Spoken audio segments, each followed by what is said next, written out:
Səma əslində qalsa mavi deyil. Susaq xəstəsən. Necə yəni? Yaxşı da, əsəbləşmə, izah edəcəm. Səncə günəşin rəngi nədir? Əlbəttə ki, sarı rəngdə. Başqa nə rəng ola bilər ki?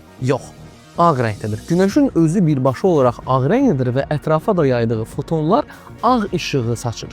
Və məhz bu ağ işığın içində bizim hazırda gördüyümüz bütün rənglərin spektrləri artıq var. İşıq fotonları yer kürəsinin atmosferinə daxil olur və orada atmosferdə olan fərqli ölçülü molekullarla reaksiya girir. Və reaksiyaya girdiyi bu fərqli ölçülü molekullar ətrafa fərqli spektrdə rənglərin yayılmasına səbəbkardır. Əslində atmosfer qatında bənövşəyi rəng daha çox yayılır. Çünki bənövşəyi rəngin yayılma dalğası göy rəngin dalğasından qat-qat genişdir və bizim səmanı göy rəngdə görməyimizin birbaşa olaraq səbəbi gözlərimizdir. Gözlərimizin daxili işıq qəbul edici reseptorları, yəni kolbalar və çubuqlar əsasən 3 rəng: qırmızı, yaşıl və göy rəngə daha həssasdır. Və göy rəngə daha həssas olan gözlərimiz də səmada birbaşa olaraq göy rəngi daha çox görür. Ona görə də biz səmanı göy görürük. Bu qədər sadə.